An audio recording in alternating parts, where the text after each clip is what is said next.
on this question of rebuilding the left, and of course the French election, which you just brought up, and on the subject of you being an optimist, Yeah. as you just mentioned, President Macron in the last election lost his legislative majority, and actually the left wing challenger Jean-Luc Mélenchon actually got the second most votes. What exactly does this mean for the French left, and maybe say a little bit more about what you think this could mean for a working class movement on both sides of the Atlantic? Well, I think it is a transformation of the French left. I think it is setting in motion parallel transformations all across Europe. They will, of course, vary from country to country with each country's history and culture and politics. But the elections of the last 2 weeks have basically answered some very basic questions. Number one, the vote for the left in France was twice, in percentage terms, the vote for the right.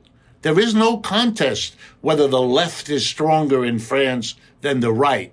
Any lingering doubt about this should have been laid to rest by late Sunday night of this last week.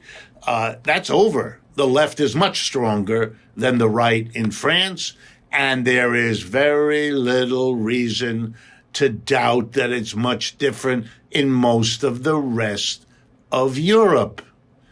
Now, wow, what do we do with this? Well, we noticed two things.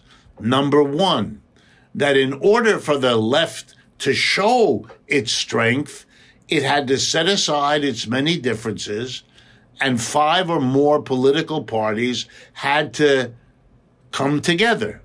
What won was a unified left that included the French Socialist Party, it included the French Communist Party, it included the French Green Party, and then the independent left that is closest, the La France Insoumise, the French that is demanding not to be repressed anymore, kind of an independent left. They put aside their differences.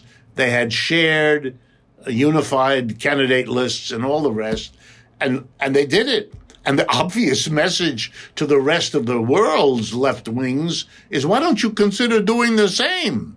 Why don't you set aside your little organizational fiefdoms, your little desperate efforts to hold on to what you have by not risking, which you will have to do eventually, something that's bigger and where you will not have complete control because you've gotten together with others who won't have complete control either.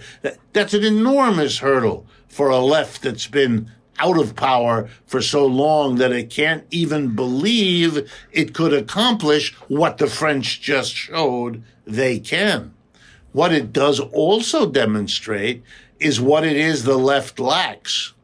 What the left lacks is a program, is a clear, worked out notion of, this is what we will do if you elect us to power. We really are different from the other parties.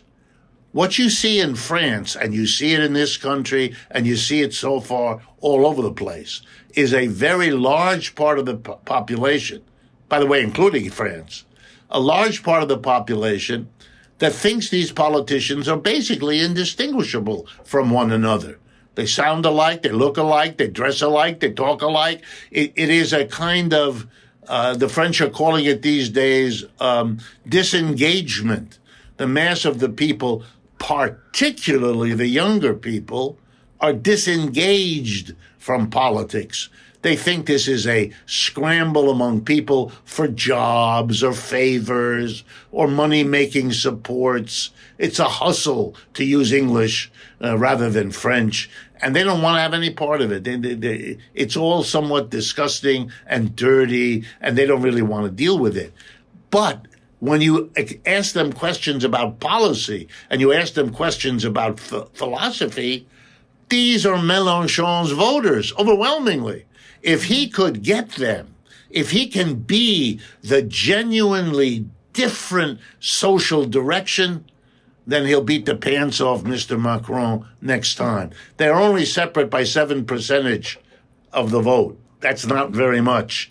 And you had a huge abstention. Half the French people who are eligible didn't vote. So if you bring the younger ones over, case closed, Mr. Mélenchon is the next prime minister, and that will have even more shock waves. But before we get to that, I think that the lessons for the United States left are crystal clear. You need the unification and the organization of that unity, the way they did it in France. And like the French, you need to articulate a clearly different notion of what you're going to do, what kind of country you're going to make, to get people excited that politics can be a collective project for a better world. If you do that, you win. If you don't, if you allow the existing political system to define the boundaries of what is or isn't acceptable, you will be as failed a project in the future as you were until recently in France. If you like this video from The Jacobin Show, please hit like and subscribe and share with your friends. Thanks.